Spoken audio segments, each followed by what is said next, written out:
तो आज जो हम लोगों का है सिमिलैरिटी रूल, जो हम लोग देख चुके हैं पहले, ट्रिपल ए सिमिलैरिटी रूल, उसी में से हमारा एक और भी रूल है जिसका नाम है ट्रिपल एस सिमिलैरिटी रूल। ठीक है, हम लोग बात कर चुके हैं पहले ही कि अगर दो ट्रायंगल सिमिलर हैं या दो ट्रायंगल सिमिलर होना चाहिए तो उसके लिए दो चीज़ें होनी चाहिए। पहला, corresponding angles are equal, and दूसरा, करस्पॉन्डिंग साइड्स आर प्रोपोर्शनल। तो ट्रिपल ए सिमिलैरिटी रूल जब हम लोग प्रूव कर रहे थे, ट्रिपल ए सिमिलैरिटी रूल जब हम लोग प्रूव कर रहे थे तो उसमें हम लोगों का तीनों एंगल इक्वल दिया था, यानी करस्पॉन्डिंग एंगल्स आर इक्वल, और बाद में हम लोग करस्पॉन्डिंग साइड्स का जो रेशियो है वो इक्वल दिखा दिए थे। तो जब दोनों हिस्सा कंप्लीट हो गया, करस्पॉन्डिंग एंगल्स आर इक्वल ये गिवन था, करस्पॉन्डिंग साइड्स आर प्रोपोर्शनल ये हम लोग निकाल दिए थे, बना दिए थे, और जब दोनों हिस्सा कंप्लीट हो गया तो हम लोग का दोनों ट्रायंगल आपस में क्या हो गया था जी, सिमिलर हो गया था। अब ये जो हम लोगों का है ट्रिपल एस सिमिलैरिटी रूल, अब यहाँ पे उसका थोड़ा सा उल्टा है। ट्रिपल ए का ट्रिपल एस उल्टा है। ट्रिपल एस में तीनों साइड्स का रेशियो इक्वल दिया रहेगा। हाँ, तीनों साइड्स का रेशियो इक्वल है वो दिया रहेगा, मतलब तीनों साइड्स प्रोपोर्शनल है वो दिया रहेगा। मतलब ये हिस्सा दिया है तो हमें निकालना कौन सा होगा, तीनों एंगल्स को इक्वल दिखाना होगा। और अगर किसी तरह से अगर हम लोग दोनों ट्रायंगल्स का जो करस्पॉन्डिंग एंगल है, अगर हम वो दोनों एंगल्स को इक्वल दिखा दिए तो ऑटोमेटिकली दोनों ट्रायंगल्स हम लोगों का क्या हो जाएगा जी, सिमिलर। तो देखिए, तो सबसे पहले हम लोग दो ट्रायंगल्स यहाँ पे ड्रॉ करेंगे, दो ट्रायंगल हम लोग ड्रॉ करेंगे।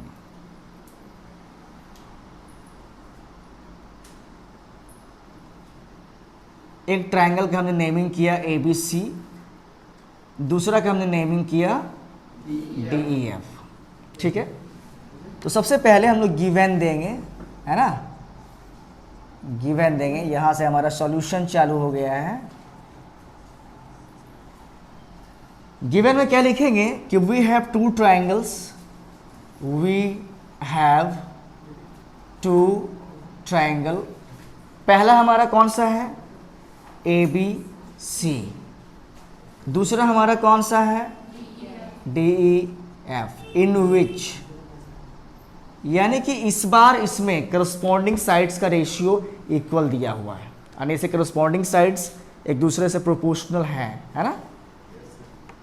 यानी कि अगर हम तुम लोगों से पूछे कि AB का करस्पॉन्डिंग साइड कौन सा होगा, DE, तो इन दोनों का रेशियो इक्वल होगा। BC का करस्पॉन्डिंग साइड कौन सा है, EF, और तीसरा साइड हम लोगों का AC है, तो इसका कौन सा हो जाएगा, DF। ये हमारा गिवन हो गया, मतलब ये चीज़ हमारा गिवन है, इस बार रेशियो इक्वल दिया हुआ है। तो हम लोगों को इस बार प्रूव क्या करनी है कि इसके एंगल्स इक्वल होंगे, करस्पॉन्डिंग एंगल्स आर इक्वल, है ना।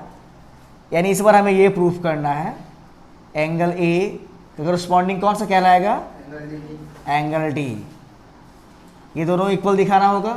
B के बराबर किसको दिखाना है, E, है ना, एंड एंगल C के इक्वल किसको दिखाना है, एंगल F। अगर ऐसा हो गया तो दोनों हिस्सा कंप्लीट हो जाएगा, नहीं, दोनों हिस्सा कंप्लीट हो जाएगा। ये आधा हिस्सा दिया हुआ है, साइड्स आर प्रोपोर्शनल, एंगल्स हम लोग इक्वल दिखा देंगे, ऑटोमेटिकली दोनों हिस्सा मिल गया। तो triangle ABC it's similar to the triangle DEF। Clear है। अब देखो, अब यहाँ पे हम लोग जहाँ से काम शुरू होता है उसको हम लोग लिखते हैं प्रूफ, है ना। यहाँ पे दो दो केस में हम लोग इसको, तीन तीन केस एक्चुअली में होता है, तीन केस में हम लोग इस थ्योरम को हम लोग प्रूफ करेंगे। तीन केस होते हैं लेकिन हम लोग यहाँ पे दो केस दिखाएंगे, ठीक है। सिमिलरली लास्ट केस वैसे ही हो जाएगा। तो हम लोग सबसे पहले आते हैं केस फर्स्ट में, केस 1। केस 1 में हम लोग यहाँ पे मान लेंगे कि ये साइड ए बी जो है वो डी के इक्वल है, ठीक है, A B is equal to D, ऐसा हम लोग मान लिए, ऐसा हम लोग मान लिए, समझ रहे हो ना। अब देखो, तो अब यहाँ पे हम ऐसे बोले कि सिंस हमारे पास ये A B is equal to D हो गया, ये हम लोग माने हैं नहीं। अब अगर ये डी इधर आ जाए तो यहाँ पे क्या रह जाएगा, 1, है ना। अब देखिए, नाउ वी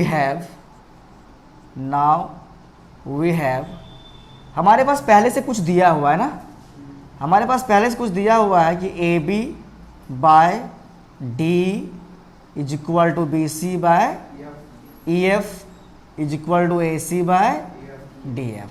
अब देखो, A B by D, A B by, इसके बदले हम लोग क्या लिख सकते हैं, 1, है ना। और इधर हमारा क्या था जी, B C by E F and is equal to A C by D F.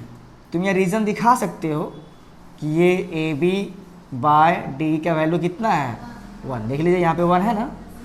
अब देखो, अब हम लोग ये दोनों को 1 से रिलेट करेंगे, मतलब इक्वेट करेंगे। सबसे पहले ऐसे लिखेंगे हम लोग कि B C by E F ये किसके इक्वल है जी, 1 के इक्वल है ना। अगर हम यहाँ से क्रॉस मल्टीप्लाई करें तो बी सी बन जा बी सी और ई एफ बन जा ई एफ, हो जाएगा, होगा कि नहीं होगा बोलो, होगा।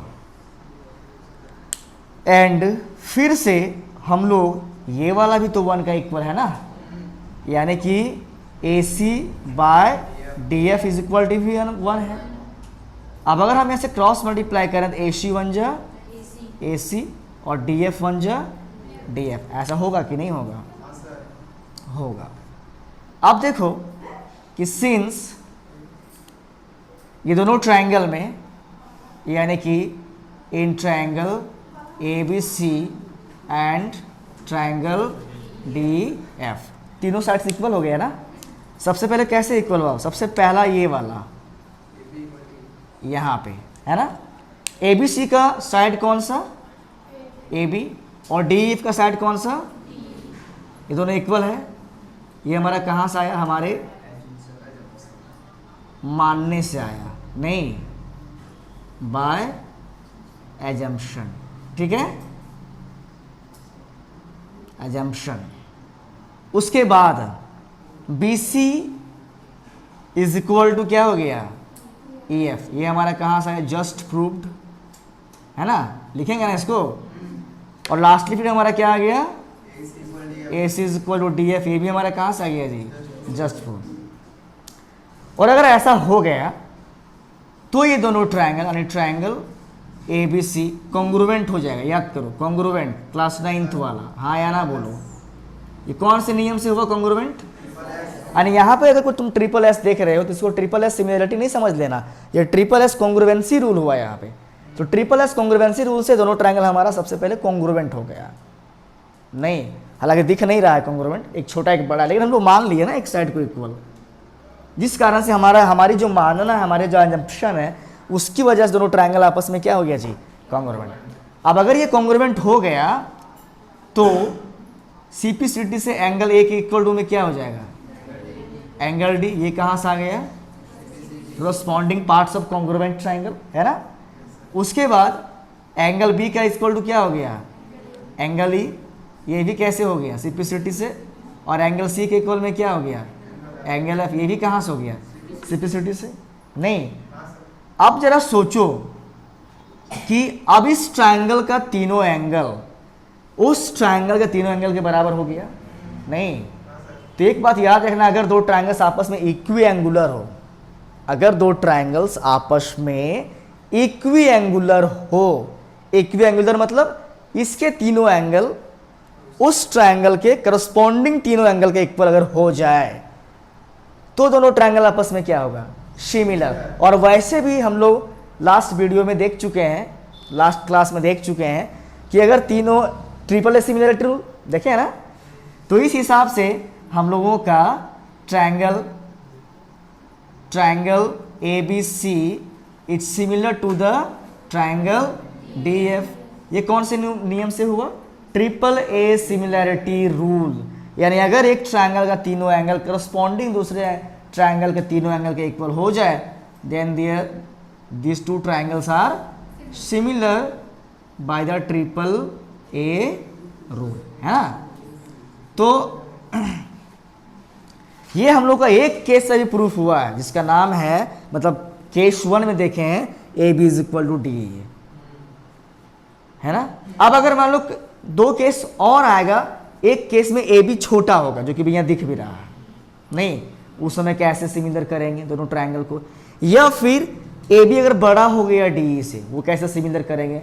तो हम लोग सिर्फ एक ही केस, इसके बाद एक ही केस देखेंगे कि A B is smaller than the D, और अगर वो तुम लोग देख लिए तो उसका जो थर्ड केस है, यानी कि A B is greater than D, वो अपने आप समझ में आ जाएगा। ठीक है।